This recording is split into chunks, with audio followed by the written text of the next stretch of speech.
Hello all, welcome to the new session of Current Affairs 19th December 2023. So ప్రతిరోజు ఒక కొత్త ప్రారంభమే, ప్రతిరోజు ఒక కొత్త ఆరంభమే. సో మనకి సంబంధించి ప్రతిరోజు ఒక కొత్త హోప్తో మన కాంపిటేటివ్ ఎగ్జామ్స్లో మనం ముందుకు వెళ్తూ ఉంటే సక్సెస్ ఖచ్చితంగా మీ తలుపు తడుతుంది. మరి ఈ రోజుటి కరెంట్ అఫైర్స్ ముఖ్యమైన డిస్కస్ చేసే ముందు థాట్ ఆఫ్ ది డే, జరిగింది నిన్ను మారిస్తే జరిగేది నువ్వు మార్చాలి. ఇప్పటి వరకు జరిగిపోయినవి మిమ్మల్ని మారిస్తే, అంటే పరీక్షల్లో వచ్చిన ఫలితాలు కానీ లేదు వచ్చిన పరాజయాలు కానీ మిమ్మల్ని మారిస్తే రాబోయే పరీక్షని లేదు రాబోయే ఫలితాన్ని మీరు మార్చగలరు. ఎందుకంటే మీ ఫలితాలు మీలో ఒక కొంత రాటు తేలే స్వభావాన్ని తీసుకొచ్చి ఉంటాయి. ఆ చేసిన తప్పులు మళ్ళీ చేయకుండా వచ్చే ఫలితాన్ని మీరు మార్చగలరు. సో జరిగింది నిన్ను మారిస్తే జరిగేది నువ్వు మార్చాలి. మర్చిపోవద్దు. ఇంకా ఎవరైనా 24/7 యాప్ని కనుక డౌన్లోడ్ చేసుకోకపోతే ఇప్పుడే డౌన్లోడ్ చేసుకోండి. అలాగే డౌన్లోడ్ చేసుకునే ముందు Y416 అనే కోడ్ వాడటం మర్చిపోవద్దు. ఛానల్ని సబ్స్క్రైబ్ చేస్తే, చాలామంది చేసే మిస్టేక్ ఏంటంటే ఛానల్ని సబ్స్క్రైబ్ చేయరు. ఛానల్ని సబ్స్క్రైబ్ చేస్తే ప్రతి వీడియో మీ దాకా వస్తుంది. Right, the first question. అలాగే ఫస్ట్ క్వశ్చన్లోకి వెళ్ళే ముందు ఒక చిన్న update, major update. So ABPSC group 2కి సంబంధించి న్యూ బ్యాచ్ ఈ నెల 21న స్టార్ట్ అవుతుంది. ప్రిలిమ్స్ ప్లస్ మెయిన్స్కి సంబంధించి న్యూ బ్యాచ్ ఈ నెల 21న స్టార్ట్ అవుతుంది. So 2929 batch price, 2929 is the batch price. So దీంట్లో మీరు Y416 అనే కోడ్ వాడితే, Y416 అనే కోడ్ వాడితే మర్చిపోవద్దు, Y416 అనే కోడ్ వాడితే మీకు మ్యాక్సిమం డిస్కౌంట్ వస్తుంది. మర్చిపోవద్దు, అవకాశాలు వచ్చినప్పుడు అద్భుతంగా మార్చుకోవటం కూడా మనకి సరి అయిన టైంలో తెలిస్తే అద్భుతంగా జరుగుతుంది. సో ఇది సరి అయిన టైం, ఇప్పుడు కాకపోతే ఇంకెప్పుడు. This is the time. The first question, ఇటీవల 2వ కాశీ తమిళ సంగమం ఎక్కడ ప్రారంభించారు? న్యూఢిల్లీ, వారణాసి, అయోధ్య, కోయంబత్తూర్, నన్. ఇటీవల 2వ కాశీ తమిళ సంగమం ఎక్కడ ప్రారంభించారు? న్యూఢిల్లీ, వారణాసి, అయోధ్య, కోయంబత్తూర్, నన్. కాశీ తమిళ సంగమం గత సంవత్సరం నుంచి ప్రారంభమైంది, 2022 నుంచి ప్రారంభమైంది. మన దేశంలో అనేక భాషలు, అనేక ప్రాంతాలు, అనేక పుణ్యక్షేత్రాల మధ్య ఒక అవినాభావ సంబంధం, ఎన్నో వేల ఏళ్ల నాటి కల్చరల్ ఎక్స్చేంజెస్ ఉన్నాయి. దానిని కొనసాగిస్తూ కాశీ, రామేశ్వరం అనేవి 2 ముఖ్యమైన పుణ్యక్షేత్రాలు. అనేక జ్యోతిర్లింగాలు, దాదాపుగా 18 జ్యోతిర్లింగాలు అంటాం, 12 జ్యోతిర్లింగాలు. సో దాంట్లో కాశీ, రామేశ్వరం చాలా ప్రముఖమైనవి. సో ఇలా కాశీ తమిళ సంగమం అంటే తమిళులకి సంబంధించి కాశీలో ఉన్న అవినాభావ సంబంధాన్ని గుర్తు చేస్తూ 2022లో మొదటి విడతగా ఇది మొదలైంది. సో మరి 2023లో దీనిని మళ్ళీ కొనసాగించే ఒక ఆనవాయితీ మళ్ళీ రీసెంట్గా స్టార్ట్ చేశారు. ఎక్కడ అంటే వారణాసిలో. వారణాసిలో కాశీ తమిళ సంగమం 2వ విడత ప్రారంభించడం జరిగింది. సో వారణాసి గుర్తుపెట్టుకోవాలి. శివుడి థీమ్తో శివ థీమ్ స్టేడియం వస్తుందా? శివ థీమ్ బేస్డ్ స్టేడియం వస్తుందా? అలాగే షాంఘై సహకార సంఘం SCO కల్చరల్ క్యాపిటల్గా కూడా ఉందా? SCO కల్చరల్ క్యాపిటల్గా కూడా ఉందా వారణాసి? అలాగే నరేంద్ర మోడీ గారి నియోజకవర్గం కూడా, అలాగే దేశంలో ఫస్ట్ వాటర్ వే ద్వారా cargo Haldia to Varanasi, waterway 1 ద్వారా ఇన్లాండ్ వాటర్ వే 1 ద్వారా Haldia to Varanasi freight carriage కూడా వెళ్ళిందిగా. Haldia to Varanasi freight carriage అంటే సరకు రవాణా కూడా జరిగిందిగా. అలాగే మరి అయోధ్యలో ఏమైనా జరిగిందా రీసెంట్గా? దీపోత్సవం కానీ ఏమైనా జరిగిందా? గిన్నీస్ రికార్డ్ సార్, అది అయోధ్యనా? దివాళీకి ముందు ఒకరోజు మనకి దీపోత్సవం ఒకటి జరిగింది. దివాళీకి ముందు దీపోత్సవం అనేది ఒకటి జరిగింది. అది ప్రతి సంవత్సరం స్టార్ట్ చేసే దీపోత్సవమే. సో ఈ సంవత్సరం కూడా 22 లక్షల దీపాలు, 22,23,000 దీపాలు అయోధ్యలో పెట్టి గిన్నీస్ రికార్డు కూడా క్రియేట్ చేశారుగా, గిన్నీస్ రికార్డ్. సో మరి దేశంలో ఫస్ట్ ఏంటది? Private train Bharat Gaurav. భారత్ గౌరవ్ దేశంలో మొట్టమొదటి private train Bharat Gaurav Coimbatore to Shirdi. Coimbatore to Shirdi. అలాగే న్యూఢిల్లీలో అనేక అంశాలు ఉన్నాయి. మనకి ప్రగతి మైదాన్ ఉంది.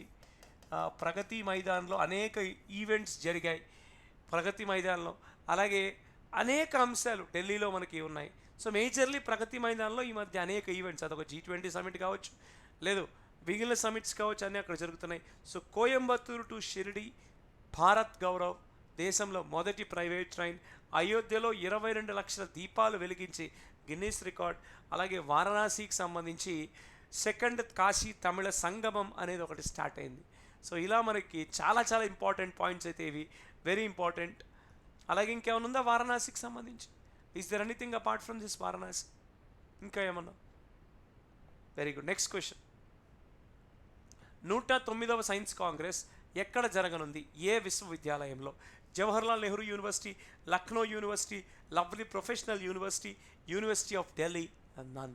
సో 2024 జనవరి 3, 4, 5 తారీఖులో, అంటే జనవరి 3 నుంచి 5 వరకు 109వ ఇండియన్ సైన్స్ కాంగ్రెస్ ఎక్కడ జరగనుంది? Jawaharlal Nehru university, Lucknow university, Lovely Professional university, university of Delhi. So JNU రీసెంట్గా సమియా సులు హసన్, ఎవరు సార్ ఈవిడ? టాంజానియా అధ్యక్షురాలు సమియా సులు హసన్, టాంజానియాస్ ప్రెసిడెంట్.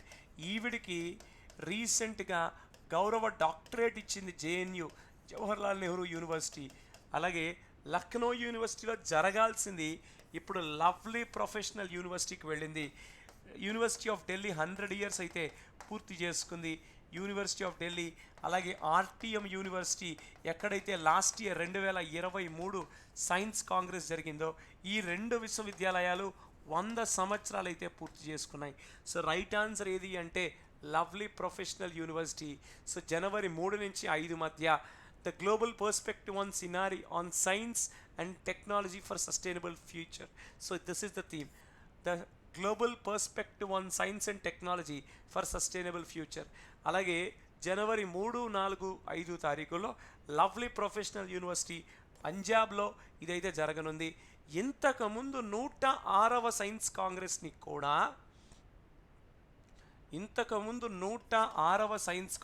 కూడా 2019లో ఎల్పియులో నిర్వహించారు. ఇది రెండవసారిగా చెప్పచ్చు ఎల్పియులో నిర్వహించడం, లవ్లీ ప్రొఫెషనల్ యూనివర్సిటీ. సో మొదటి విడత ఎప్పుడు జరిగింది sir? First edition of Indian science congress ఎక్కడ జరిగింది? ఫస్ట్ సైన్స్ కాంగ్రెస్ ఎక్కడ జరిగింది మన దేశంలో? ఏ సంవత్సరం? జనవరి 15 నుంచి 17 మధ్య 1914లో జనవరి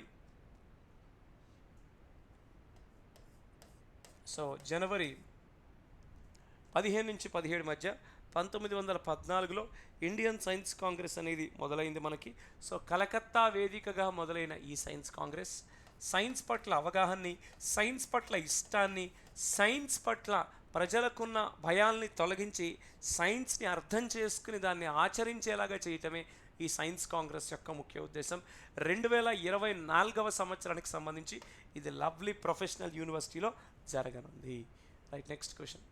ఏ దేశాలు ఫైటర్ జెట్స్కి సంబంధించి ఒక త్రైపాక్షిక ఒప్పందం మీద సంతకం చేశాయి? ఏ దేశాలు ఫైటర్ జెట్స్కి సంబంధించి ఓ త్రైపాక్షిక ఒప్పందం మీద సంతకం చేశాయి? Italy, USA, United Kingdom, Japan, Britain, Italy, Germany, Japan, United Kingdom, Japan, Germany, Italy. So right answer complete combination correct అవ్వాలి. సో 3 దేశాలు ఓ త్రైపాక్షిక ఒప్పందం కూడా అనుకోవచ్చు. సో దేనికి సార్? ఫైటర్ జెట్స్కి సంబంధించి. So right answer sir, right answer is option 2, Japan, Britain, Italy. Japan, Britain, Italy ఈ 3 దేశాలు fighter jet ski సంబంధించిన ఓ త్రైపాక్షిక ఒప్పందం మీద సంతకం చేశాయి. గ్రోయింగ్ టెన్షన్స్ మనకి ఉత్తర కొరియా నుంచి, లేదు కొంతమంది మిలిటెంట్ గ్రూపుల నుంచి వస్తున్న ఒక బెదిరింపులు అనుకోవచ్చు, లేదు కొంత ఆ ప్రాంతంలో ఉండేవారిని భయభ్రాంతులకు గురి చేయాలనుకోవచ్చు. కొన్ని ఇన్సిడెంట్స్ అయితే జరుగుతున్నాయి. మరి దీనిని తగ్గించేలాగా ఒక fighter jet global compact air programme ఒక ఫైటర్ జెట్ని అయితే తయారు చేయాలి. 2035 కల్లా ఈ ఫైటర్ జెట్ మన ఈ 3 దేశాల పరిధిలో ఉండాలి అనేది ఒక అంచనాగా చెప్పడం జరిగింది. సో 2035కి with intellectual weapon system. So ఇప్పటి వరకు వెపన్స్ అనేవి ఏఐ ద్వారా మనం చాలా రేర్గా వాడాం. సో ఇక్కడ ఏఐ ద్వారా వాడబడుతున్నాం. అడ్వాన్స్డ్ డిజిటల్ కాక్పిట్, నా సంజ్ఞలు, నా గెస్చర్స్తో కూడా ఈ కాక్పిట్ పనిచేస్తుంది. New generation radar, powerful radar, దాదాపుగా 10,000 టైమ్స్ మోర్ డేటాని సిస్టమ్స్కి ఇస్తుంది. అలాగే efficient power. So electric power అయితే కంటిన్యూస్గా మనకి సపోర్ట్ ఇచ్చే ఒక అంశంగా కూడా చెప్పొచ్చు. So world first electric starter generator saves space and provides the massive amounts of power required. అవసరమైనంత. Software driven system. So software, an open system architecture allows easy and rapid changes in capability to any mission. So software ఆధారిత system. అలాగే integrated sensing, మన సెన్సింగ్ని ఈజీగా detect చేస్తుంది. అంటే ఇలాంటి ఒక plane కోసం జపాన్, అలాగే బ్రిటన్, ఇటలీ 3 దేశాలు కలిసాయి. 2035కి ఈ ప్లేన్ అయితే రావచ్చు అనేది ఒక అంచనా. ఈ లోపు వచ్చిన సంతోషమే, కానీ దానికి కొంత టైం తీసుకోవాలి కదా, అనేక మోడిఫికేషన్స్ చేయాలి కదా. Right, next question. ఇటీవల మారుతి 800 భారత్లో తన కార్యకలాపాలు మొదలుపెట్టి 40 సంవత్సరాల తర్వాత పూర్తయినాయి. ఇది ఏ సంస్థకి చెందింది?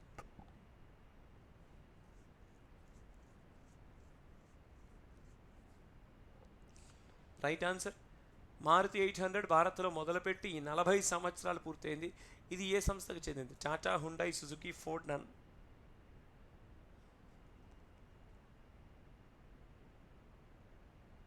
Right answer. సో మారుతి 800 దేశీయంగా వచ్చి, అంటే అది పూర్తిగా దాని లైఫ్ సైకిల్ కూడా అయిపోయింది. మీరు ఇక్కడ చూడొచ్చు, ద ఫ్లాట్ సర్ఫేస్ రిలీజ్ అయినప్పుడు ఇది ₹1,00,000, ₹1,20,000 ఉండేది ఈ కారు. సో రాను ఏంటంటే బిఎస్ స్టేజ్ 4 నామ్స్ అనుకోవచ్చు. సో అవి ఫుల్ఫిల్ చేయలేకపోవటం వల్ల రీసెంట్గా మనకి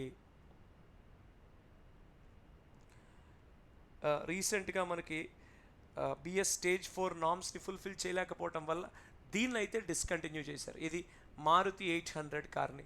ఇప్పుడు మనకి మారుతి కార్ అనేది ఇప్పుడు 800లో లేదు, కానీ వేరే మోడల్లో ఉన్నాయి. మారుతి 800 కార్ అనేది ఇప్పుడు లేదు. సో ఇంతకీ ఇది ఏ కంపెనీ కార్? ఇప్పుడు లేదు, 2014లోనే డిస్కంటిన్యూడ్. ఎందుకంటే ఇది భారత్ స్టేజ్ 4 వెహికల్స్ నామ్స్ని పాటించలేకపోతుంది, అందువల్ల దీన్ని డిస్కంటిన్యూ చేశారు. బిఎస్ స్టేజ్ 4 నామ్స్ని పాటించట్లేదు. సో ఇంతకీ ఇది ఏ కంపెనీది అంటే సుజుకి. ఇక్కడ మీకు కనిపిస్తుంది కదా, సుజుకీకి సంబంధించింది, which is very important. So దేశంలో ఈవీ కార్లు కానీ ఈవీ వెహికల్స్లో దాదాపుగా 100 వెహికల్స్ ఉంటే అందులో 40% తమిళనాడు. రైట్, భారత్లో మారుతి 800 మొదలుపెట్టి 40 సంవత్సరాలు పూర్తింది. ఇదే సంవత్సరం, ఇది 2023. సో దానికి సంబంధించి సుజుకి ఈ ప్రకటన అయితే చేయటం జరిగింది, విచ్ ఇస్ వెరీ ఇంపార్టెంట్.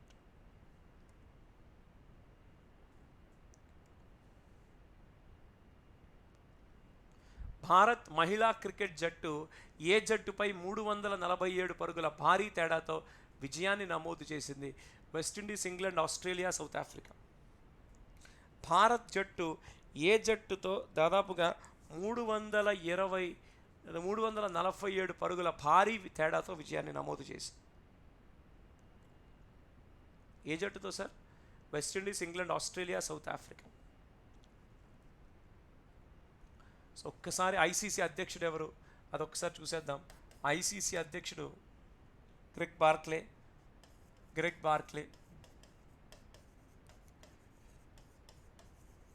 అలాగే న్యూజిలాండ్కి చెందిన వ్యక్తి. మరి రైట్ ఆన్సర్ ఏది అంటే ఇంగ్లాండ్ని ఓడించి 347 పరుగుల భారీ తేడాతో నాకు తెలిసి ఉమెన్స్ క్రికెట్లో ఇంత పెద్ద మార్జిన్ అయితే లేదు, ఇంత పెద్ద మార్జిన్. సో ఈ మార్జిన్తో ఆ మ్యాచ్ని గెలవటం అనేది మామూలు విషయం కాదు. సో మనం ఈ 2023లో కొన్ని వరల్డ్ కప్స్కి సంబంధించిన అంశాలు కూడా ఉన్నాయి. 2023, సో ఆ వరల్డ్ కప్ మిగిల్చిన చేదుని వదిలేసి ప్రపంచ కప్ 2024 వైపు అడుగులు వేద్దాం.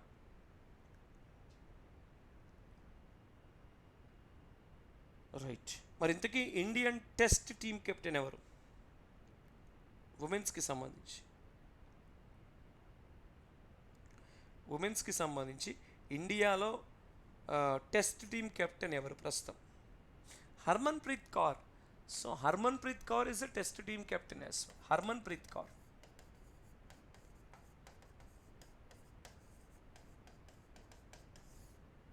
రైట్, ఎవరిని ఓడించారంటే ఇంగ్లాండ్ని ఓడించడం జరిగింది. సో ఎక్కడ జరిగింది అంటే D Y Patil stadium, Navi Mumbai. D Y Patil stadium,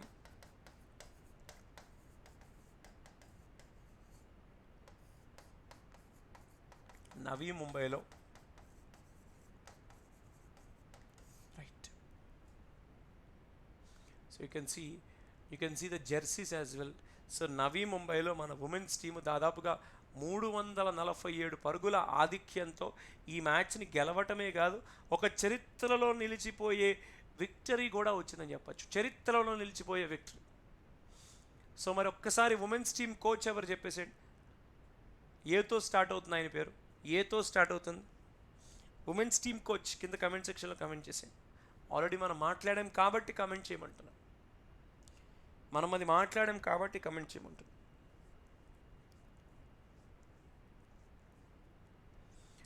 so ఇటీవల లీడ్స్ నివేదిక విడుదలైంది. క్రింది వానిలో ఏ రాష్ట్రం లేదా కేంద్రపాలిత ప్రాంతం అచీవర్లలో ఉన్నాయి? అచీవర్ అంటే ఒక దానిని సాధించటం. సో అచీవర్ కేటగిరీలో ఉన్నది ఏది?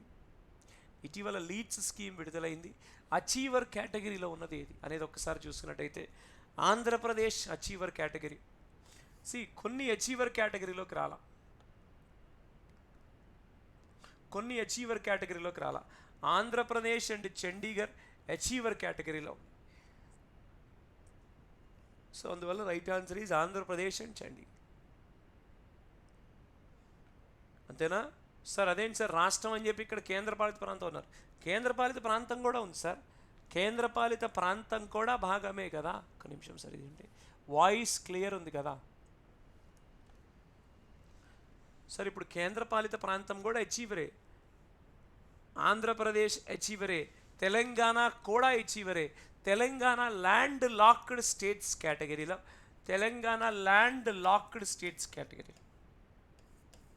ఎటువంటి భూ అంతర్జాతీయ సరిహద్దు లేదు కాబట్టి.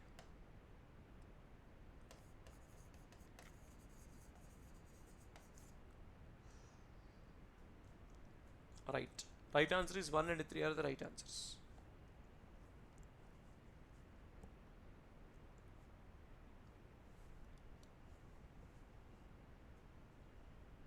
International mathematics day observed on. ఒకసారి జాగ్రత్తగా ఆన్సర్ చేసేయండి. అంతర్జాతీయ మ్యాథమెటిక్స్ దినోత్సవం డిసెంబర్ 22 అంట. నేషనల్ ఫార్మర్స్ డే డిసెంబర్ 23 అంట. అలాగే Abel prize is considered as one of the highest award in mathematics అంట. PM Kisan started in the year 2018 అంట. Maths day was, so PM Kisan 2012 sir, 2012 పడలేదు.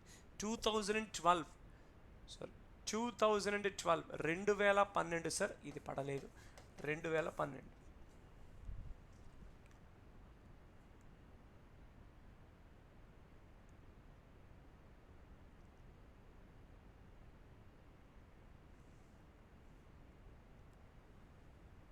Right answer.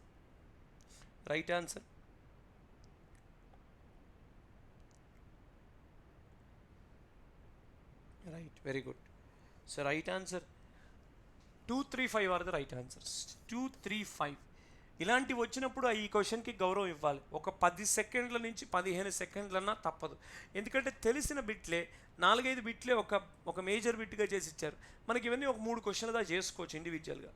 So international mathematics day Srinivasa Ramanujan గారి పుట్టినరోజు, కానీ అది international కాదు. నేషనల్ ఫార్మర్స్ డే, ఎస్, మాజీ ప్రధాని చౌదరి చరణ్ సింగ్ గారు నేషనల్ ఫార్మర్స్ డే, మాజీ ప్రధాని చౌదరి చరణ్ సింగ్ గారి పుట్టినరోజు ఏదైతే ఉందో అదే రోజున మనం ఈ కిసాన్ డే, ఆయన పుట్టినరోజు నాడు, చౌదరి చరణ్ సింగ్ గారి పుట్టినరోజు నాడు ఇదైతే జరుపుకోవడం జరిగింది. ఎబెల్ ప్రైజ్తో పాటుగా మనకి ఫీల్డ్స్ మెడల్ అనే ఒకటి ఉంది. ఫీల్డ్స్ మెడల్ ఇది కూడా మ్యాథమెటిక్స్లో అత్యున్నత పురస్కారమే. సో ఎబెల్ ప్రైజ్ అలాగే fields medal, right, it is considered as one of the highest, correct. PM Kisan started in 2000. PM Kisan started in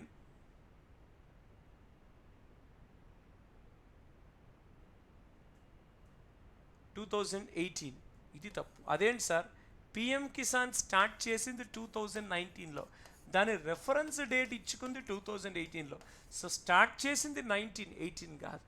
mathematics day was declared in 2012. Mathematics day declared, yes, 2012లో mathematics డేని declare చేశారు. Mathematics డేని 2012 declare చేశారు. మొదటిసారి ఆ ఆ డేకి మన్మోహన్ సింగ్ గారు వచ్చారు. So first mathematics day was declared in 2012. ఇవి కదా మనం చెప్పాల్సింది మ్యాథమెటిక్స్ గురించి, అలాగే ఆర్యభట్టుడి గురించి, ఇవి కదా పిల్లలకు కథలుగా చెప్పాల్సింది. అలాగే మన దేశంలో ఈ పేర్లు చాలా ఇంపార్టెంట్ కదా.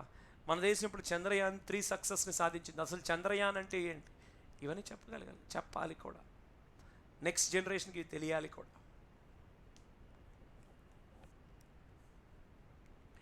క్రింది వానిలో తెలంగాణ శాసన సభాపతిగా ఎవరు నియమితులయ్యారు?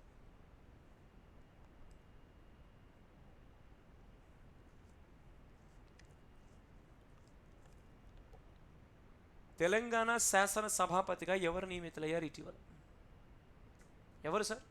శ్రీధర్ బాబు గారు, గడ్డం ప్రసాద్ గారు, ఆది శ్రీనివాస్ గారు, అక్బర్ అసదుద్దీన్ ఓవైసీ గారు.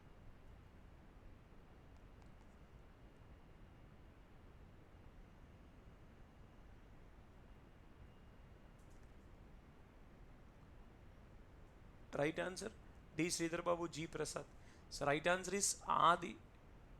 ఈస్ జీ ప్రసాద్ గారు. ఆది శ్రీనివాస్ గారు విప్ గారు. సో గడ్డం ప్రసాద్ గారు వికారాబాద్ ఎమ్మెల్యే, గతంలో మంత్రిగా కూడా చేసిన అనుభవం ఉంది జీ ప్రసాద్ గారికి. సో నూతన సభాపతిగా అంటే థర్డ్ లెజిస్లేటివ్ అసెంబ్లీలో థర్డ్ పర్సన్,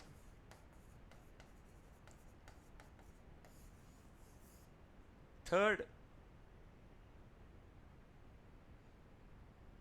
లెజిస్లేటివ్ అసెంబ్లీలో థర్డ్ పర్సన్ స్పీకర్. 3వ శాసనసభా సమావేశంలో 3వ వ్యక్తి స్పీకర్. మొదటిసారి ఏమో వేణుగోపాలాచారి గారు, మొదటిసారిగా వేణుగోపాలాచారి గారు, రెండవసారి బాన్స్వాడ్ ఎమ్మెల్యేగా ఉన్న పోచారం శ్రీనివాసరెడ్డి గారు, 3వసారి ఇప్పుడు మనకి గడ్డం ప్రసాద్ గారు వికారాబాద్.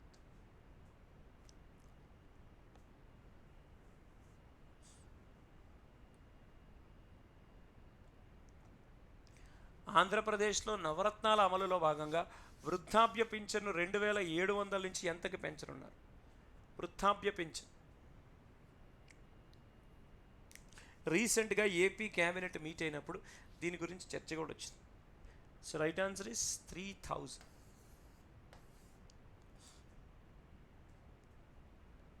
3000 రేపు జనవరి 1/1/2024 నుంచి ఇది అమల్లోకి వస్తుంది. సో 3000 రూపాయల అదనపు, అంటే 250 రూపాయలు రాష్ట్ర ప్రభుత్వం బదిలించి, అంటే 2700 రూపాయలు ఇక్కడి నుంచి 3000, అంటే ఇంకో 300 కూడా రాష్ట్ర ప్రభుత్వమే వేసి, ఈ 2700 రాష్ట్ర ప్రభుత్వమే, ఈ 300 రాష్ట్ర ప్రభుత్వమే, ఈ 2 వేసి 3000 రూపాయల ఫలితాన్ని 1/1/2024 నుంచి అయితే ఇవ్వబోతున్నారు ఆంధ్రప్రదేశ్లో. సో నవరత్నాల్లో భాగంగా పెన్షన్ల పెంపు కార్యక్రమం చాలా చాలా ముఖ్యమైనది. So that's all for today. Video కనుక నచ్చితే చిన్న లైక్ చేయండి, షేర్ చేయండి, ఛానల్ని సబ్స్క్రైబ్ చేసుకుంటేనే కదా ప్రతి వీడియో మీ దాకా వచ్చేది. మళ్ళీ చెప్తున్నాను, ఇందాక వీడియోలో చెప్పాను, సో మనకి అనేక అవకాశాలు వస్తున్నాయి. అవకాశాలు వచ్చినప్పుడు ఉపయోగించుకోవాలి. గ్రూప్ 2 ఒక కొత్త అవకాశం. Y416 అనే కోడ్ని వాడి గ్రూప్ 2 బ్యాచ్లో ఎన్రోల్ అవ్వండి టుడే నా.